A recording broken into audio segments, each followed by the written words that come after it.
고두리 왕이시라. 주 앞에 내가 엎드려 그 이름 찬송하는 내 귀에 걸린 말씀 중 귀하신 이름 예수. 지금도 살아계셔서 언제나 하시는 일, 나 같은 죄인 부르사 참 소망 주시도다.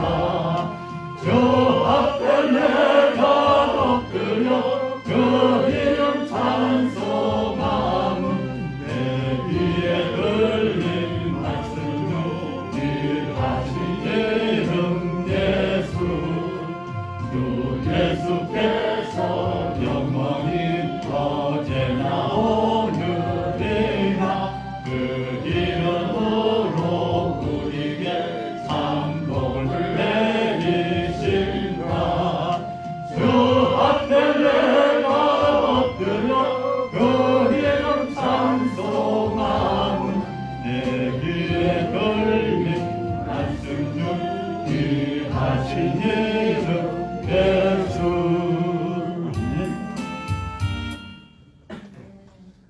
시간이 되었습니다. 우리 다 같이 간주기에 맞춰 묵상기도 드리심으로 4월 셋째 주 주일 오전 예배를 우리 하나님 앞에 올려드립니다. 다 같이 묵상기도 드립니다.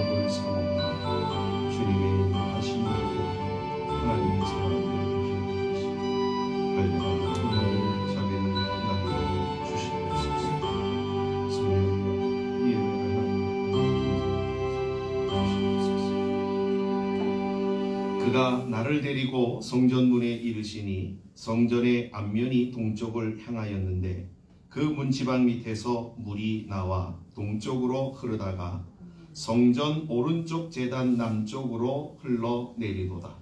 이 강물이 이르는 곳마다 번성하는 모든 생물이 살고 또 고기가 심히 많으리니 이 물이 흘러 들어가므로 바닷물이 되살아나겠고 이 강이 이르는 각처의 모든 것이 살 것이며 또 이 강가에 어부가 설 것이니 엔게디에서부터 에네글라임까지 금을 치는 곳이 될 것이라. 그 고기가 각기 종류를 따라 큰 바다의 고기같이 심히 많으려니와 그 진펄과 개펄은 되살아나지 못하고 소금 땅이 될 것이며 강 좌우가에는 각종 먹을 과실나무가 자라서 그 잎이 시들지 아니하며 열매가 끊이지 아니하고 달마다 새 열매를 맺으리니 그물이 성소를 통하여 나옴이라. 그 열매를 먹을 만하고 그 잎사귀는 약재료가 되리라. 사랑하는 하나님 감사합니다. 저희들에게 거룩한 성의를 허락하셔서 하나님 앞에 예배할 수 있는 은총을 허락하여 주심을 감사합니다. 사랑하는 하나님, 이 시간에 오시옵소서. 주님을 기쁨으로 환영하오니 이 자리에 임하여 주셔서 저희들이 드리는 예배가 하나님 앞에 상달되어지고 하나님만이 영광을 받으시는 복된 예배가 되어지도록 복을 나리워 주시옵소서. 사모합니다. 하나님, 이 시간에도 주의 은혜를 사모하며 주 앞에 왔사오니 저희들을 빈 마음으로 돌려보내지 마시고 하늘문을 열어주시고 한량없는 은혜와 자비와 복과 긍휼을 베풀어 주심으로 말미암아 아버지, 이 시간에 예배드리는 모든 하나님의 사람들이 영혼이 잘되고 범사가 잘되고 강건함을 얻고 돌아가는 복된 시간이 되어지도록 인도해 주시옵소서. 예배를 시작하게 하셨사오니 마치는 시간까지 함께하여 주시기를 원하옵고 예수님의 이름으로 기원하옵나이다. 아멘. 찬송가 79장을 찬양 드리시겠습니다.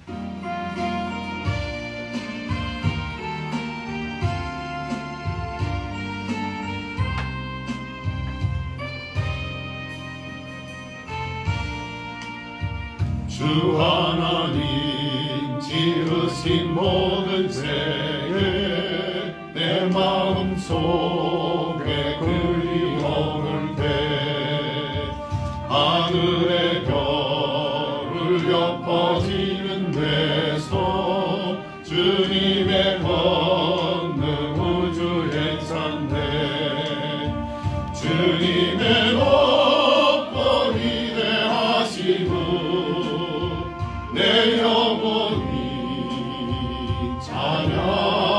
찬양하네 주님의 높고 위대하시고 내 영혼이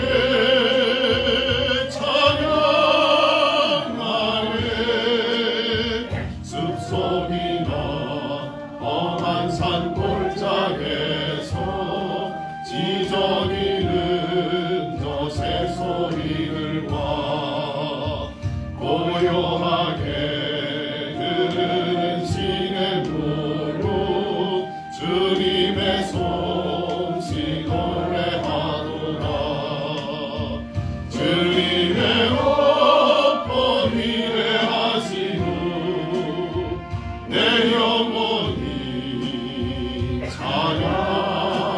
찬양하네 주님의 높고 위대하시고 내 영혼이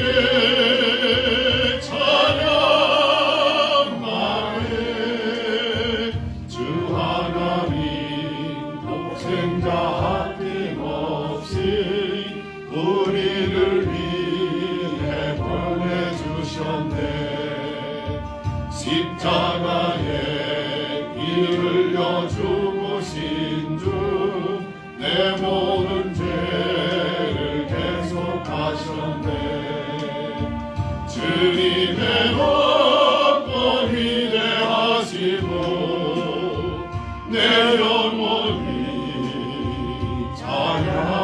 찬양하네 주님의 높고 위대하시고 내 영혼이 찬양하네 내 주 예수 세상에 다시 올 때 저 천국으로 날 인도하리 나경선이 엎드려 경배하며 영원히 주를 찬양하리라 주님의 높고 위대하시고 내 영혼이 찬양하네 주님의 높고 위대하시고 내 영혼이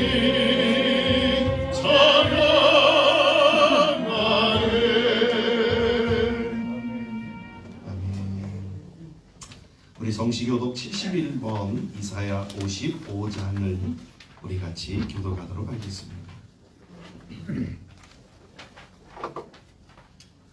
오호라 너희 모든 목마른 자들아 물로 나아오라 돈 없는 자도 오라 너희는 나와서 사복해 돈 없이 값 없이 가서 포도주와 젖을 사라 너희가 어찌하여 양식이 아닌 것을 위하여 은을 달아주며 배부르게 하지 못할 것을 위하여 수고하며 내게 듣고 들을지어다 그리하면 너희가 좋은 것을 먹을 것이며 너희 자신들이 기름진 것으로 즐거움을 얻으라 너희는 귀를 기울이고 내게로 나아와 들으라 그리하면 너희 영혼이 살리라 내가 너희를 위하여 영원한 언약을 맺으리니 오잘 드디어 강함시다하리며 너희는 여호와를 만날 만한 때에 찾으라 가까이 계실 때 그를 부르라 악인은 그의 길을 불의한 자는 그의 생각을 버리고 여호와께로 돌아오라 그리하면 그가 그가 긍휼히 여기시리라. 아멘. 오른손을 드시고 우리 하나님 앞에 사도신경으로 우리의 신앙을 고백하겠습니다. 나는 전능하신 아버지 하나님 천지의 창조주를 믿습니다. 나는 그의 유일하신 아들 우리 주 예수 그리스도를 믿습니다. 그는 성령으로 잉태되어 동정녀 마리아에게서 나시고 본디오 빌라도에게 고난을 받아 십자가에 못 박혀 죽으시고 장사된 지 사흘 만에 죽은 자 가운데서 다시 살아나셨으며 하늘에 오르시어 전능하신 아버지 하나님 우편에 앉아 계시다가 거기로부터 살아있는 자와 죽은 자를 심판하러 오십니다. 나는 성령을 믿으며 거룩한 공교회와 성도의 교제와 죄를 용서받는 것과 몸의 부활과 영생을 믿습니다. 아멘. 찬송가 413장을 찬양 드리시겠습니다.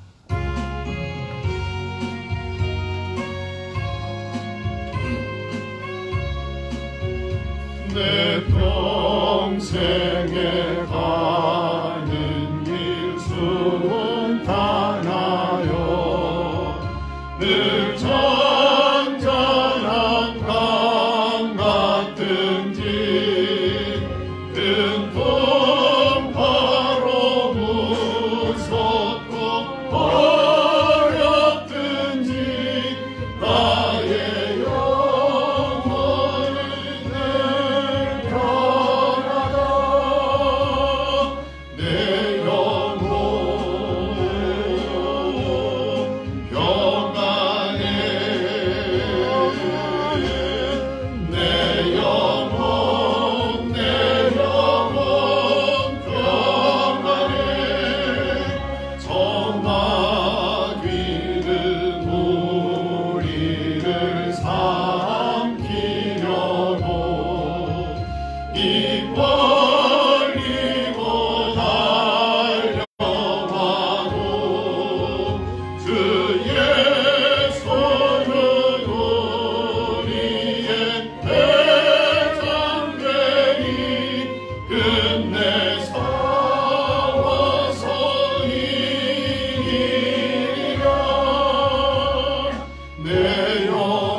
박성규 집사님 하나님 앞에 기도하시겠습니다.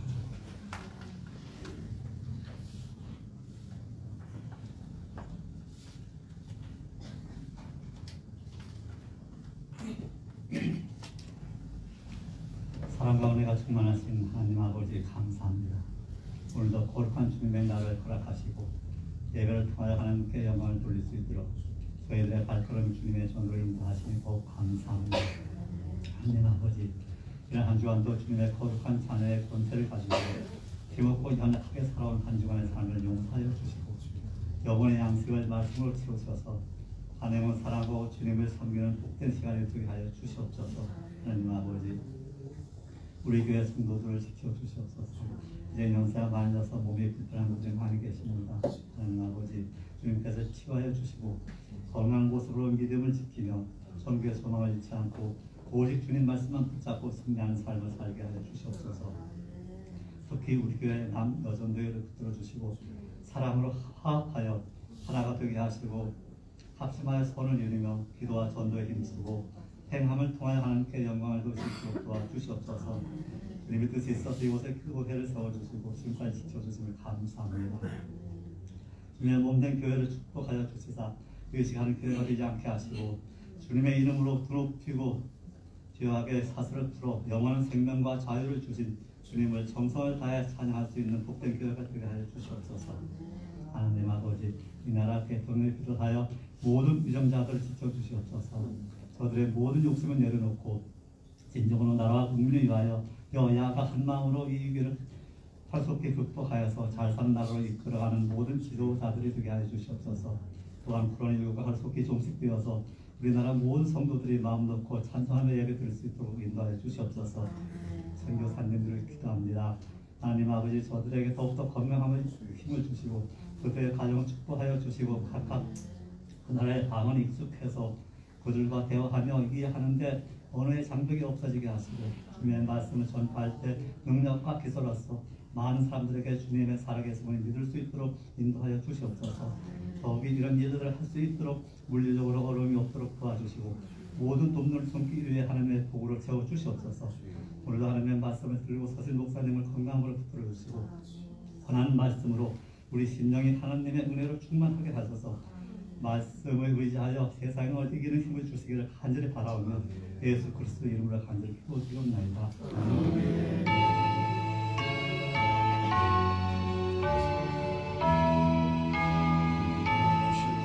우리 기도를 들으시고 응답하시는 아버지, 우리의 권세를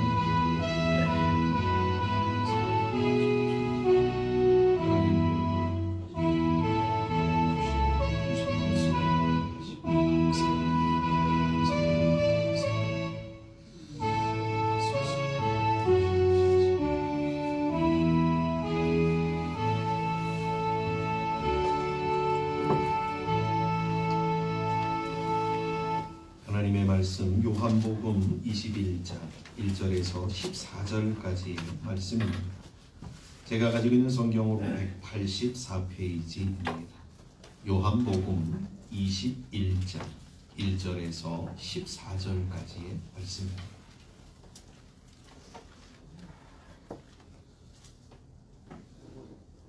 우리 같이 한 절씩 교도하도록 하겠습니다. 먼저 받들어서 제가 먼저 1절의 말씀을 읽겠습니다.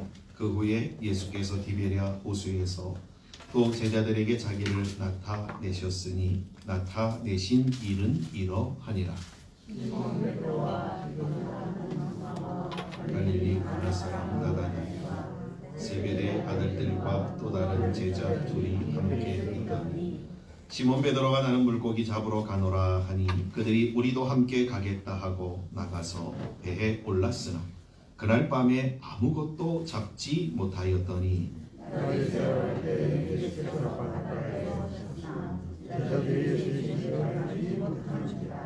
예수께서 이르시되 얘들아 너희에게 고기가 있느냐 대답하되 없나이다.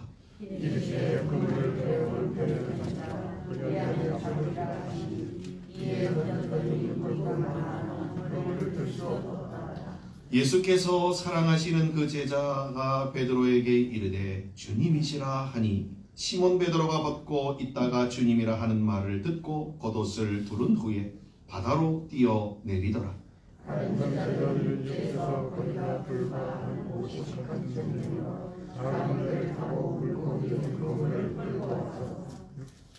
육지에 올라오니 숯불이 있는데 그 위에 생선이 놓였고 떡도 있더라.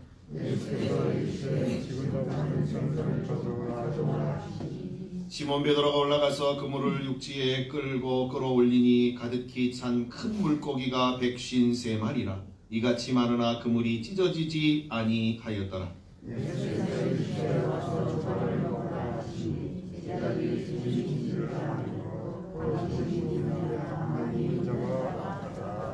예수께서 가셔서 떡을 가져다가 그들에게 주시고 생선도 그와 같이 하시니라. 세 번째로 제자들에게 나타나신 것이라. 아멘. 우리 찬양 하나 하시고 말씀을 듣도록 하겠습니다. 442장입니다.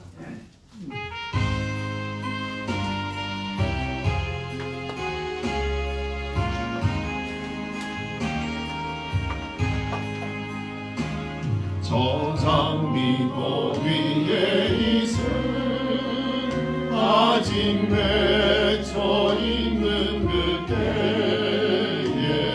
귀에 은이 소리 들리니 주은 성품 경하라. 주님 나와 동행을 하면서 나를 짓고 삼으셨네. 우리 서로 받은 그 기쁨은 알 사람이 없도다.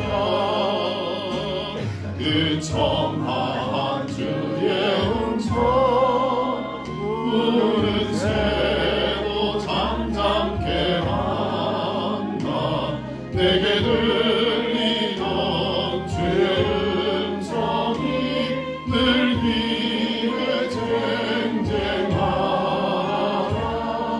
주님 나와 동행을 하면서 나를 친구 삼으셨네.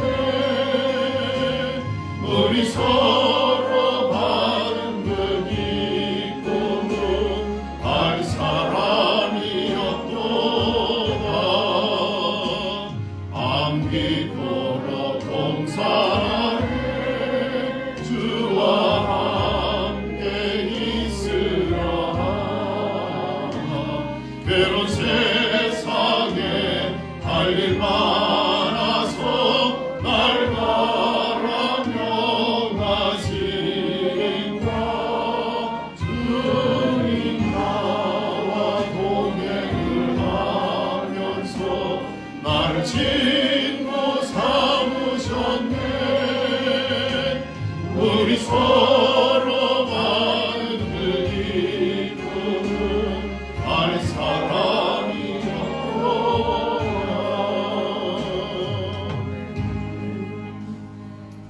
아멘. 오늘의 말씀의 제목은 갈릴리에서 만난 예수님이라는 말씀의 제목입니다. 마태복음 16장 16절 여러분이 아마 잘 아시는 말씀일 겁니다.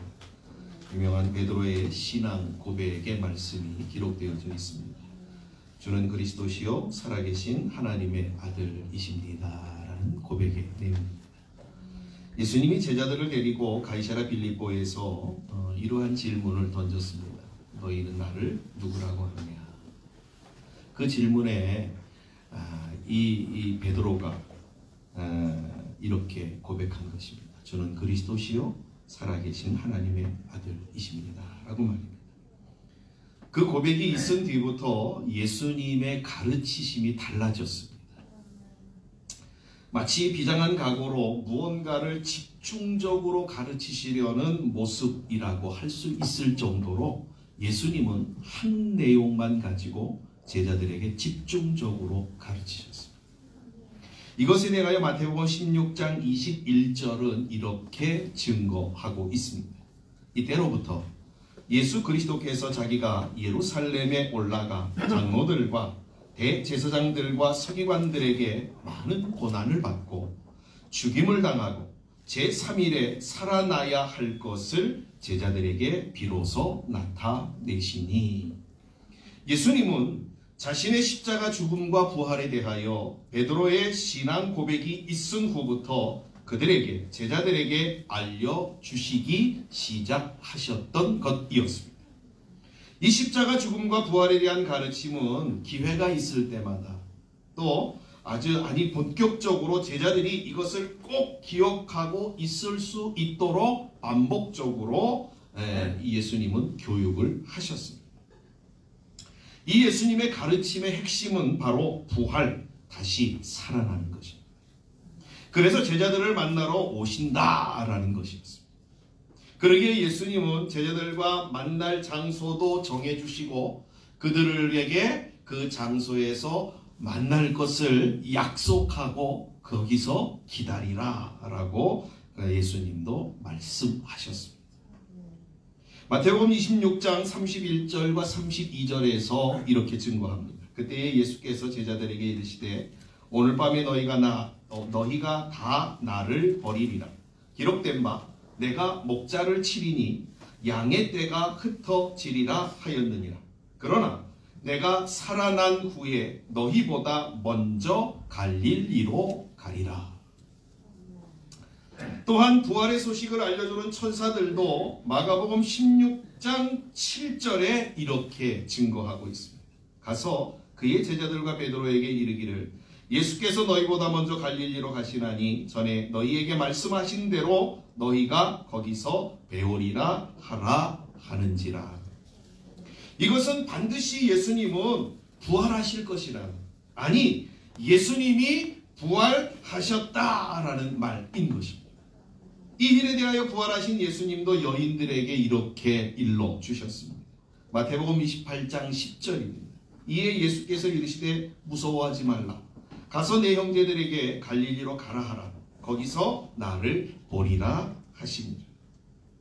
여러분, 이 정도 되면 예수님이 죽으시기 전에 제자들에게 갈릴리라고 하는 장소를 정해주고 그 갈릴리에서 내가 다시 살아나면 거기를 가 있을 테니까 너희들 거기서 만나자 이렇게 말씀하시고, 또 부활하신 후에 여인들에게도 또 갈릴리로 제자들에게 빨리 가라고, 거기서 내가 기다리고 있으니까 거기서 만나자고 이렇게 또 말씀하시고, 예수님도 부활하신 예수님도 친히 이 제자들에게 갈릴리에서 만나자라고 말씀하신다라고 한다면 적어도 그렇죠?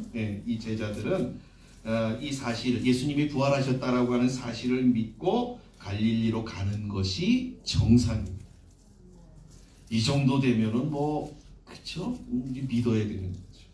그러나 제자들은 부활하신 예수님이 갈릴리로 자신들을 찾아오실 것이라는 사실을 아직까지 그렇게 여러 가지 사건들이 일어났음에도 불구하고 믿지 못하였던 것 같습니다.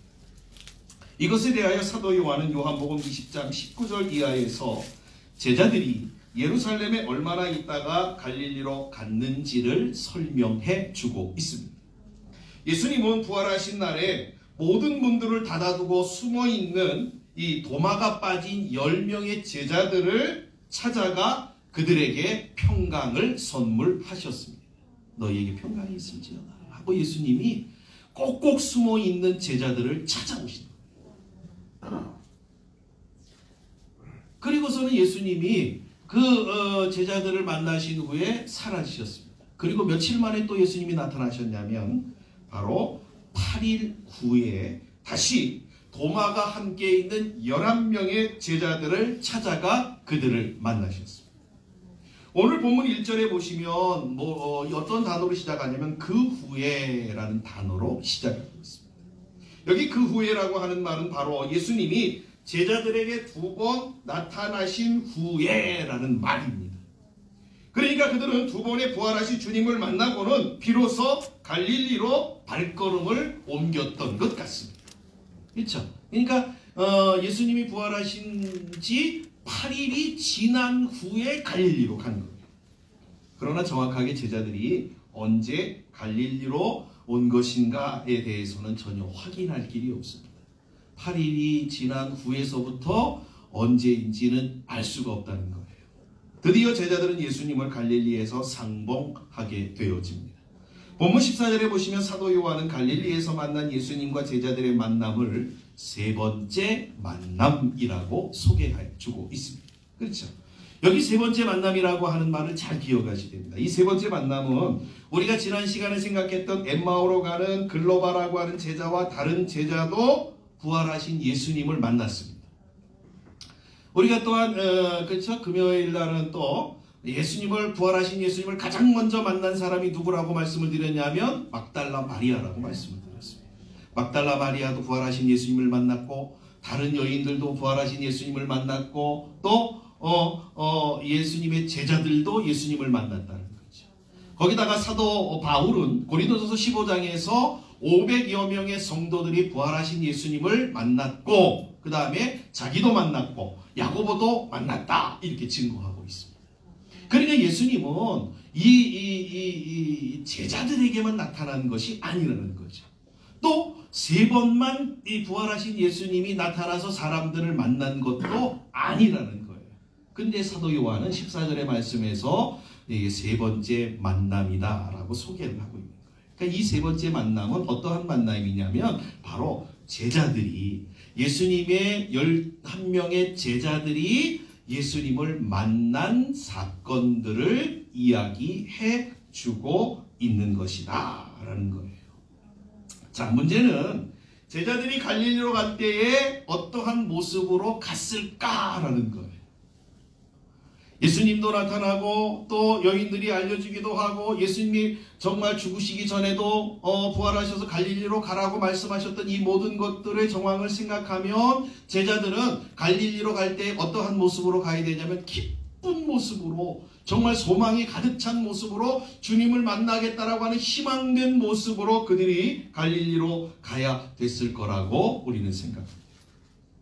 그러나 제가 봤을 때는 이러한 활기찬 소망찬 발걸음이 아니었던 것 같습니다. 또한 제자들이 갈릴리로 온 후 바로 예수님이 그들을 찾아오신 것 또한 아닌 것 같습니다. 그러니까 갈릴리로 갔는데 바로 그 다음날 예수님이 딱 찾아오시면 기다릴 필요 없이 그렇죠? 딱 주님을 만나면 얼마나 좋겠습니까? 그런데 그런 것도 아닌 것 같아요. 본문 3절이 이렇게 증거하고 있습니다. 제가 이제 증거를 대는 겁니다. 시몬 베드로가 나는 물고기 잡으러 가노라 하니 그들이 우리도 함께 가겠다 하고 나가서 배에 올랐으나 그날 밤에 아무것도 잡지 못하였더니 베드로와 제자들은 그들의 시간을 주체하지 못하고 있음을 보게 되어집니다. 급기야는 답답함을 이기지 못한 베드로가 나는 물고기 잡으러 가겠다라고 선포하자 다른 제자들 또한 동의하여 따라간 것으로 증거하고 있음을 보게 되어집니다. 그러니까 얼마나 그냥 이 갈릴리에서 예수님을 기다리는 시간이 힘들었는가라는 것을 우리가 확인하게 되어집니다. 예수님의 제자들이 갈릴리로 가고 금방 찾아오셨다라고 한다면 성경은 이것에 대하여 기록하였을 것이고 제자들은 이러한 무료함에 사로잡히지 않았을 것입니다. 제자들이 물고기를 잡으러 간 것에 대하여도 의견이 분분합니다. 그래서 어떤 사람들은 제자들이 다시 자신의 본업인 어부의 생활로 돌아간 것이 아니냐고 추측하기도 합니다. 그러나 저는 그것은 아닌 것 같습니다. 단지 무료함을 달래기 위하여 택한 선택이든지 아니면 그들이 갈릴리에서 생활해야 되는 생활비를 마련하기 위한 방법으로 자신들이 예전에 충분한 경험을 갖고 있었던 그 일들을 통하여 지금 자신이 생활할 수 있는 이 생활비를 만들어 내고 있는 것인가 라고 하는 이쪽으로 우리가 생각하는 것이 더 훨씬 더 성경적이라고 말씀을 드릴 수 있을 것 같습니다. 아마도 제자들은 고기들이 밤에 많이 잡힌다라고 하는 과거의 경험들을 기억하고 밤중을 이용하여서 물고기를 잡으려고 하였습니다. 그러나 결과는 본문 3절과 4절에서 증거하듯이 새벽까지 한 그물질에 남은 것은 빈 그물뿐이었습니다. 그런 제자들을 예수님이 새벽녘에 찾아오셨습니다. 그리고는 그들에게 이렇게 질문하셨습니다. 고기가 있느냐? 고기가 있습니까? 없습니까? 없습니다. 그러니까 당연히 없습니다 라고 대답을 하겠습니다. 문제가 있습니다. 그런데 제자들은 전혀 예수님을 알아보지 못하였다. 물론 환경적으로 새벽이기에 안개가 낄 수 있습니다. 그래서 예수님을 분간할 수 없는, 지척이라도 분간할 수 없는 상황일 수도 있습니다.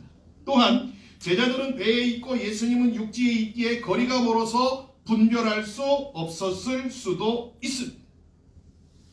그런 제자들에게 예수님이 예수님이신 것을 확인시켜 주시기 위하여서 한 말씀을 하셨습니다. 그것이 뭐냐면 제자들에게 그물을 배 오른편에 던지라 라는 것이었습니다. 그리하면 고기들이 잡힐 것이다 라는 거예요. 이 말에 따라 제자들이 배 오른편으로 그물을 던졌더니 물고기가 많아 그물을 들 수 없을 정도로 153마리의 고기를 잡는 일이 벌어졌습니다. 여러분, 지금 이러한 모습, 예수님이 제자들을 찾아와서 배 오른편에 그물을 던져라, 그리하면 고기를 낚을 것이다 라고 하시는 이 광경, 어디서 본 것 같지 않습니까? 어디서 나타난 그림 같지 않습니까? 예, 이것은 예수님이 제자들을 처음 찾아오셔서 그들을 부르실 때의 광경과 똑같은 광경이었습니다. 누가복음 5장에서 우리가 확인할 수 있듯이 예수님이 제자들을 갈릴리에서 부르실 때에 일어난 일의 모습과 거의 똑같은 모습이었습니다. 누가복음 5장에서도 이러한 사건이 기록되어지고 있습니다. 밤새도록 제자들이 정말 잔뼈가 굵은 이 물고기를 잡는 일을 했던 그 제자들이 밤새도록 물고기를 잡았는데 한 마리도 얻지 못하였던 것이었습니다. 그때 예수님이 그들을 찾아오셔서 깊은 곳에 그물을 던지라라고 말씀하셨습니다. 그 말씀에 순종한 제자들이 찢어질 듯한 정도의 고기를 수확하였습니다. 이 사건에서 베드로는 주님을 메시아라고 고백하고 따르라고 하는 말에 모든 것을 버리고 주님을 따르기 시작하였습니다. 여러분, 왜 예수님은 제자들을 갈릴리에 찾아오셔서 처음 3년 반 전에 예수님이 제자들을 찾아오셔서 부르실 때 그 광경, 동일한 광경으로 그들을 찾아오셨던 것이었습니다. 여러분, 이 사건 속에서 이러한 교훈을 그들에게 일러주기 위한 것이었습니다. 내가 부활하신 주다. 내가 부활했다. 나는 너희가 선생이라고 부르고 너희가 주라고 고백하는 메시아다. 그 메시아, 내가 약속대로 부활하였다라는 사실을 그들에게 일러주기 위함인 것입니다. 또 하나 있겠죠. 또 하나 있겠죠. 지금 예수님 십자가에 죽으시고 그래가지고 실망과 낙심과 그래서 내가 어떻게 살아야 되고 어떠한 일을 해야 되는가 전혀 갈피를 잡지 못하고 방향을 잃어버린 제자들에게 그 예수님이 다시 그 처음 예수님이 제자들을 찾아왔던 그 광경으로 찾아온다라고 하신 것은 너희는 지금 다시 나를 따라야 된다라고 하는 이 말씀을 그들에게 전하여 주기 위함이었습니다. 이 사건을 통하여 예수님이신 것을 알아차린 베드로를 비롯한 제자들은 예수님을 만나기 위하여 육지로 내려갔습니다. 예수님은 제자들을 만나기 위해서 준비해 오신 생선과 떡을 숯불에 구우면서 방금 잡은 생선을 가져오라고 하셨습니다. 그리고는 준비한 것들을 밤새도록 물고기 잡으려고 허기진 제자들로 먹게 하셨습니다. 본문 12절의 말씀이 이렇게 증거해주고 있습니다. 예수께서 이르시되 와서 조반을 먹으라 하시니 제자들이 주님이신 줄 아는 고로 당신이 누구냐 감히 묻는 자가 없더라. 성경은 제자들이 예수님이신 것을 알아보았다라고 증거하고 있습니다. 언제요? 언제요? 예수님이 식사를 다 장만하시고 와서 조반을 먹으라 라고 말씀하실 때 아니요. 예수님이 배 오른편에 그물을 던지라고 말씀하실 때 말이에요.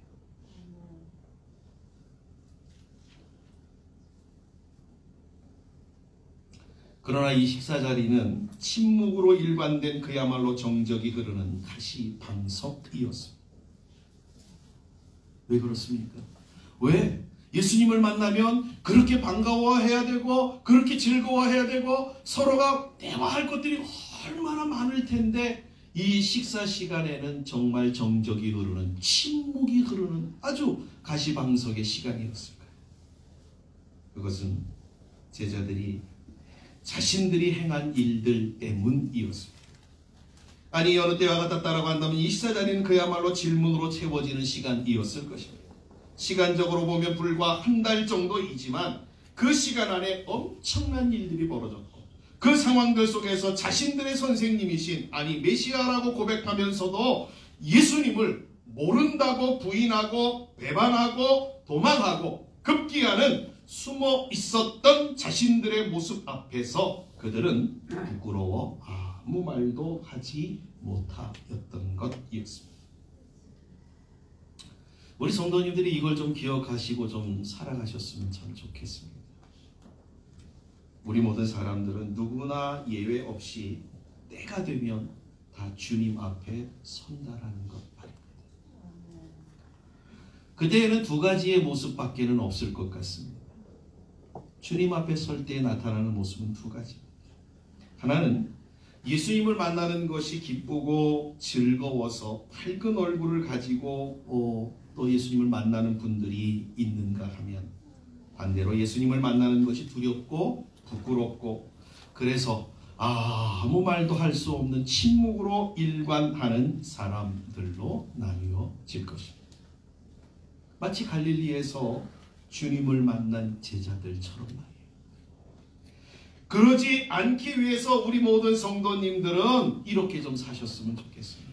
여러분의 삶 속에서 주를 부인하지, 주를 배반하지, 그러한 삶을 살아가시기를 주님의 이름으로 간절히 축원드립니다. 주님을 부인하지 아니하고 배반하지 않는다라고 하는 것은 반대로 말씀드리면 이렇게 말씀드릴 수 있어요. 주님을 자랑하는 거예요. 내가 예수를 믿고 구원받아 하나님의 자녀가 된 것을 기쁘게 여기고 감사하게 여기고 그것을 자랑하는 삶을 살아가는 것 말입니다. 이러한 분들이 되어지시기를 주님의 이름으로 간절히 축원드립니다. 그렇죠? 너희가 나를 부끄러워하지 아니하면 나도 너희를 하나님 앞에서 부끄러워하지 않겠다. 주님이 우리에게 말씀하고 있지 않습니까? 그러나 여기 제자들을 찾아오신 주님의 모습을 한번 보십시오. 제자들은 침묵으로 일관하고 주님을 만남 앞에 부끄러움으로 가득 찼지만, 그러나 그 제자들을 찾아오신 주님은 전혀 다른 모습이었습니다.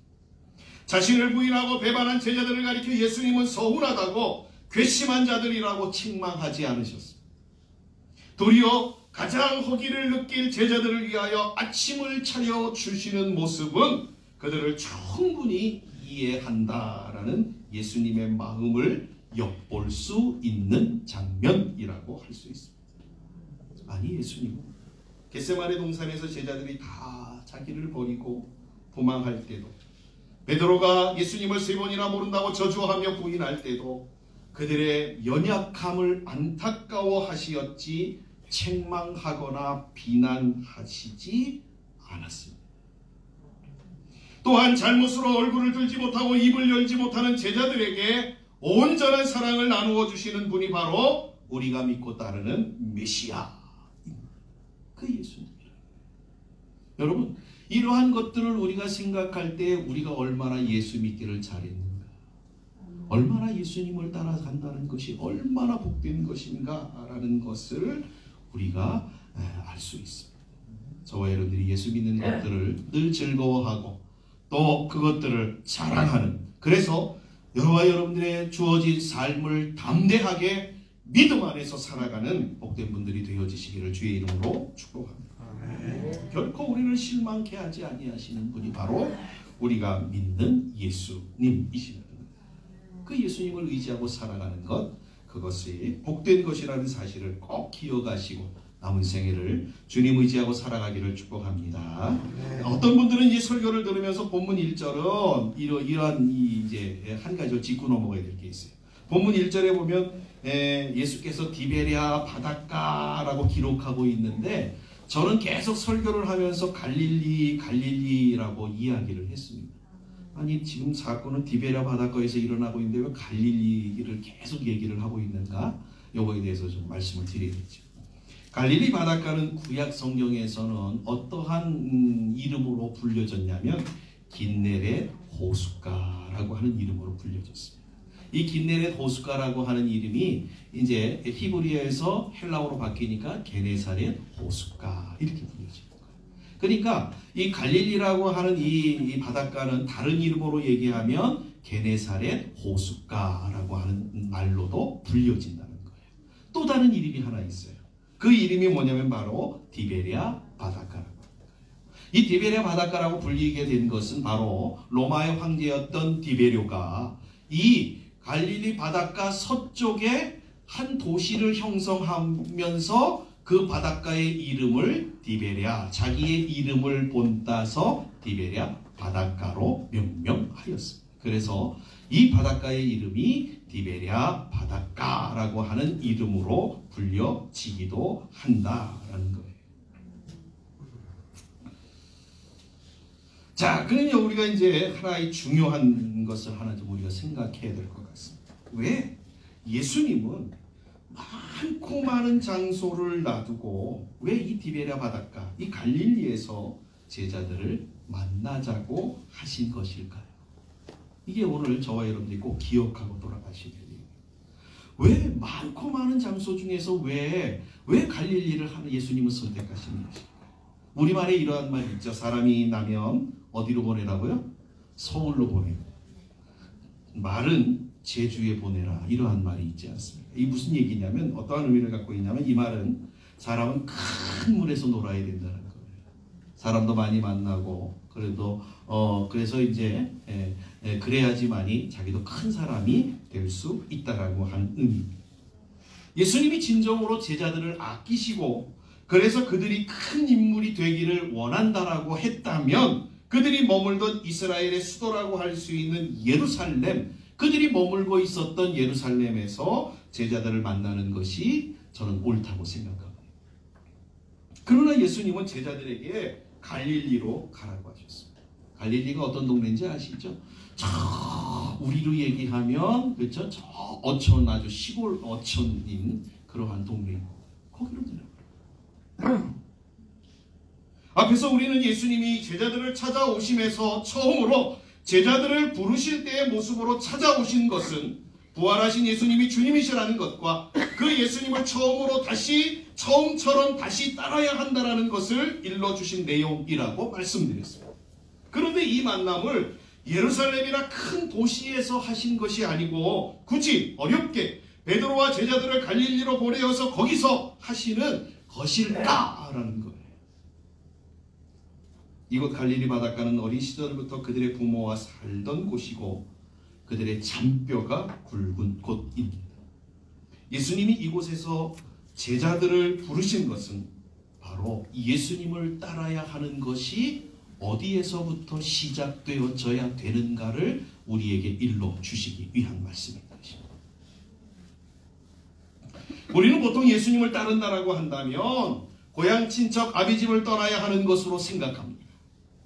그러나 오늘 본문에서 주님은 우리에게 예수님을 따르는 삶의 모습은 어디에서부터 시작되어야 되냐면 바로 우리가 살고 있는 지금 삶의 현장에서부터 시작되어져야 된다는 것을 일깨워 주시고 있다는 것. 우리의 삶의 현장이 바로 전도의 현장이고 제자로서의 삶을 살아가는 현장이라는 것은 우리와 만나는 가장 가까운 사람들이 바로 우리가 예수의 생명과 부활을 나누어야 할 대상이라는 사실을 우리에게 일깨워주고 있는 말씀입니다. 여러분들 이 말씀을 기억한다라고 한다면 오늘 우리의 일상에서 그냥 스쳐 지나기 쉬운 일상들이 얼마나 소중하고 귀중한 것인가라는 것을 알 수가 있어요. 여러분 불교도 있잖아요. 그렇죠? 스치는 인연도 어떻게 하라고요? 그런 얘기도 있지 않습니까? 우리는 우연이라고 하는 것은 없다라고 우리는 믿기 때문에 하나님의 필요, 하나님의 섭리 가운데 일어난 우리의 모든 삶이기 때문에 저와 여러분 또한 그렇게 사셔야 됩니다. 우리에게 스쳐 지나가는 듯한 그냥 스쳐 지나가는 그러한 것들 또한 저와 여러분들이 다 귀하게 여기고 그 시간들을 잘 낚아 올려내시는 분들이 되어지셔야만 합니다.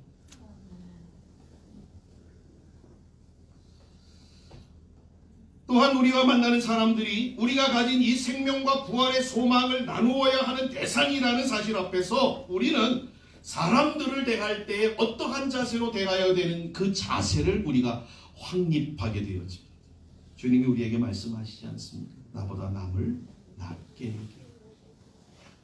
저 사람을 나보다 더 귀하게 여겨라 라고 하는 것이 주님이 우리에게 가르쳐 주시는 사람 대하는 법의 말씀인 것입니다. 이러한 모습은 매일 반복적으로 만나는 사람들 속에서부터 이루어져야 되는 것입니다. 부부의 관계에서 내가 먼저 주님을 따르는 존재임을 보여주는 삶을 살아가는 것 말입니다. 그것이 바로 예수님이 제자들을 갈릴리로 찾아가 만나 주심 속에서 교훈하고 있는 내용인 것입니다. 기억하십시오. 우리는 주님이 찾아오사 기적을 베푸시고 자비를 베푸시는 그런 자리 가운데 있는 사람들입니다. 뭘 말씀드린지 아시죠? 여러분의 삶의 현장이 하나님의 기적의 현장이고 하나님의 은혜의 현장이고 하나님이 살아계셔서 역사하는 현장이라는 사실입니다. 그것을 믿고 그 자리를 그렇게 믿음으로 살아가는 자들에게 그 역사들이 나타나게 되어진다는 거예요. 이것을 주님이 우리에게 이렇게 주십니다. 아니, 주님이 우리를 거기로 보내셨다. 왜요? 저와 여러분들을 통하여 하나님의 역사가 그 현장 속에서 나타나도록 말이에요. 저와 여러분들을 그 자리에 보내셔서 하나님의 은혜가 그 자리에 임하도록 하시기 위해서 말입니다. 저와 여러분들이 이 사실을 기억하신다라고 한다면 이제 내게 주어진 삶을 어떻게 살아야 되는가를 저와 여러분들이 좀 감지하실 수 같습니다. 이렇게 살아가시면 좋겠습니다. 우리에게 주어진 2021년도 표 항상 기뻐하고 쉬지 말고 기도하기 범사에 감사 하나님의 뜻을 이루시는 예수님의 증인으로 살아가시는 여러분 모두가 되어지시기를 주님의 이름으로 간절히 축원드립니다. 아멘. 기쁨은 여러분 기쁨과 기도와 감사는 전파력이 있습니다. 내가 기뻐하면 다른 사람이 기쁨이 옮습니다. 내가 기도하면 그 기도의 영향력이 다른 사람에게 전달되어집니다. 내가 감사하면 그 감사가 더 풍성해진 감사로 나타나게 되어지는 거예요. 저와 여러분들의 삶 속에서 기뻐하고 기도하고 감사하는 삶을 살아가서 예수의 증인으로 여러분의 삶을 살아낸다라고 한다면 그 삶은 기적의 현장이 되어지고 은혜의 현장이 되어지고 하나님의 살아난 역사가 일어나는 현장이 되어지며 부활하신 주님을 만나는 장소가 되어지는 것입니다.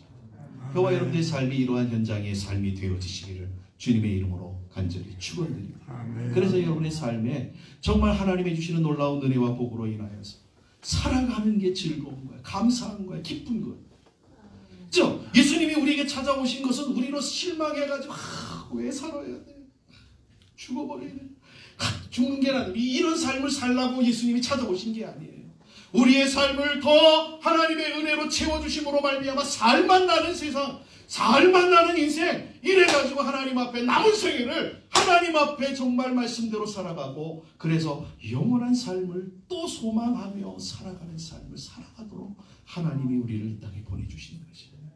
여러분 이 말씀을 꼭 기억하시고 오늘 갈릴리에서 만난 이 제자들에게 주님이 말씀하신 처럼 여러분의 남은 모든 생에 정말 이 주님의 부활하신 주님을 증거하고 그 주님으로 인하여 남은 생애가 정말 복된 그러한 삶을 살아내시는 귀한 분들이 되어지시기를 주님의 이름으로 간절히 축원드립니다. 기도하겠습니다. 사랑하는 하나님 아버지 감사합니다. 주님은 갈릴리로 제자들을 찾아오셨습니다. 그 찾아오심은 그들에게 부활하신 주님을 알려주며 그 주님의 또한 생명을 또한 그들에게 나누어 주시기 위함이었습니다. 사랑하는 하나님 아버지, 예수님이 갈릴리를 지정하신 것은 그들의 삶의 현장에서부터 예수의 증인이 되어지고 정말 그 현장이 축복의 현장, 은혜의 현장, 기적의 현장이 되어지도록 하기 위하여 주님이 갈릴리로 찾아오셨음을 저희들이 배웠습니다. 사랑하는 아버지 하나님, 저희들이 아버지 하나님 우리의 삶의 현장에서 주님을 만나는 귀한 하나님의 사람들 되어지도록 축복하여 주시옵소서. 그리함으로 저들의 아버지 하나님이여 저들의 삶의 현장이 갈릴리가 되어지고 주님을 만나는 제자들의 모습이 되어짐으로 말미암아 저들의 삶을 통하여 하나님의 살아계심이, 하나님의 기적이, 하나님의 능력이, 하나님의 역사가 나타나는 복된 삶이 이루어지도록 복을 나리워 주시옵소서. 이러함으로 예수의 증인들 되게 하시고 우리를 통하여 많은 사람들이 예수를 알게 하시고 예수께 나아오도록 은혜와 은총을 베풀어 주시옵소서. 감사하며 예수님의 이름으로 기도하옵나이다. 아멘. 아멘. 우리 찬송가 568장을 찬양하도록 하겠습니다.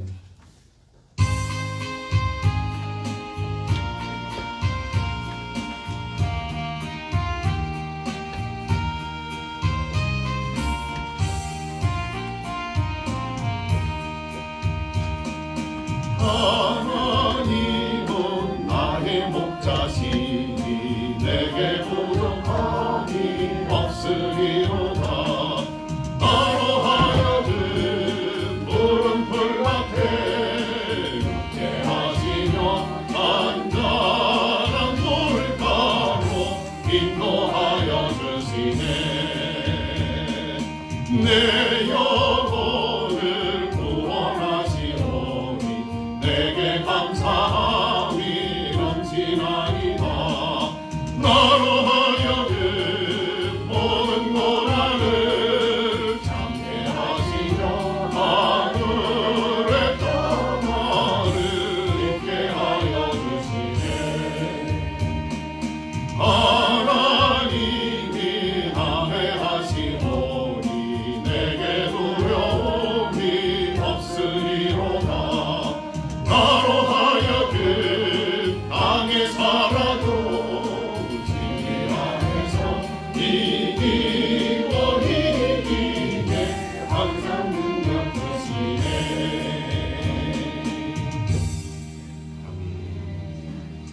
교회 소식은 주보를 첨지해 주시면 감사하겠습니다. 특별한 소식은 없고요.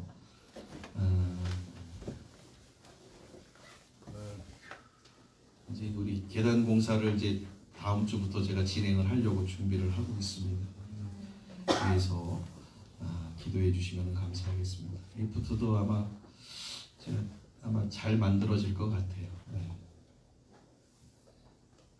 감사하고요. 5월 달부터는 저녁 예배 시간을 변경하겠습니다. 다음 주에 다시 광고를 드리겠습니다만은 7시에서 7시 30분으로 변경을 하고요. 새벽 기도회는 5시 반에서 5시로 땡기도록 그렇게 하겠습니다. 이제 날이 밝아져가지고 새벽 기도할 때 깜깜해야 되는데 환해가지고 그렇습니다. 그래서 5월달에 그렇게 참조해 주시면 대단히 감사하겠습니다. 여러분 모두에게 하나님의 놀라운 은혜와 복이 임하기를 소망합니다. 한 주간 동안 주님으로 동행하심으로 승리하는 여러분 모두가 되어지시기를 주님의 이름으로 축복합니다. 우리 복음송가 2059번을 찬양하시고 드려진 헌금과 축도함으로 모든 예배를 마치도록 하겠습니다.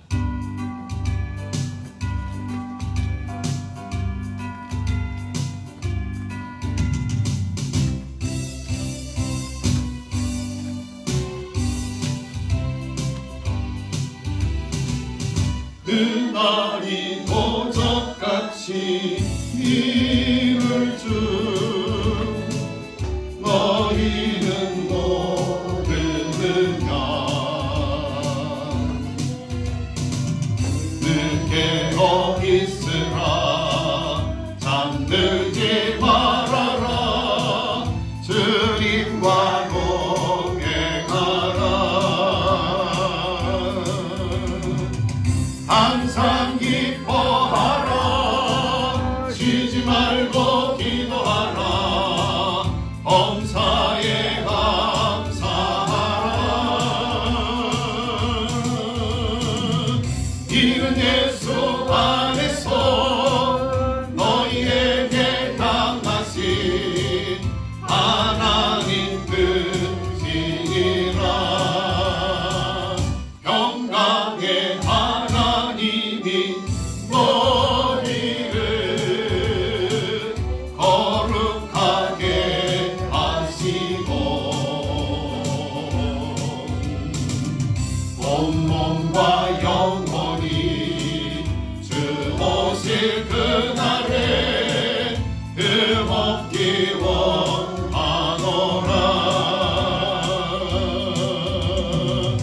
항상 기뻐하라. 쉬지 말고 기도하라. 범사에 감사하라. 이는 예수 안에서 너희에게 향하신 하나님 뜻. 항상 기뻐하라. 쉬지 말고 기도하라. 범사에 감사하라. 항상 기뻐하라. 쉬지 말고 기도하라. 범사에 감사하라. 이는 예수 안에서 너희에게 향하신 하나님 뜻이니라.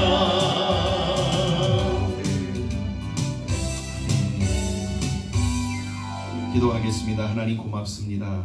주님, 저희들을 하나님 앞에 예배하는 자리로 불러주시고 주 앞에 예배를 드리게 하심을 감사합니다.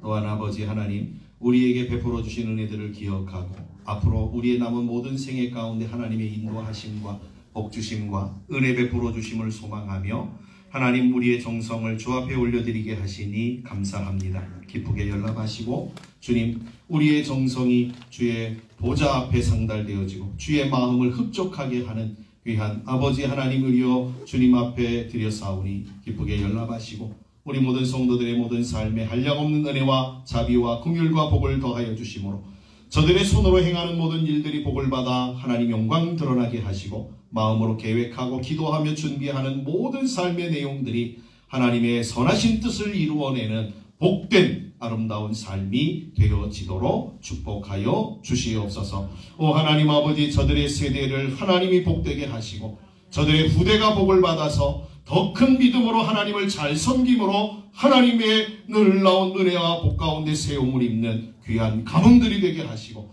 저들의 기도하는 모든 내용들을 하나님이 들으시고 응답하여 주심으로 말미암아 저들의 남은 모든 생애가 하나님의 거룩한 은혜를 따라 나 사는 날을 따라 능력을 얻는 복된 삶이 이루어지도록 복의 복을 나뉘어 주시옵소서. 이제는 우리 구주 예수 그리스도의 은혜와 하나님 아버지의 만극하신 사랑하심과 성령님의 교통하시며 충만하심의 은혜가 오늘도 하나님 앞에 예배를 드리고 주의 말씀을 듣고 우리의 삶의 현장으로 주님이 보내셨음을 기억하고 그 삶의 현장에서 매일매일 부활의 주님을 만나 그 삶의 현장이 기적의 현장, 은혜의 현장, 복의 현장들이 되어지는 삶을 살아가기를 소원하여 그렇게 살아가기를 다짐하고 우리의 삶으로 나아가는 여기 모인 하나님의 사람들 머리 위에와 저들의 가정과 직장과 사업과 일터와 자녀손들 위에 앞으로 되어질 모든 일들 위에 이 나라의 민족 위에 지구촌 위에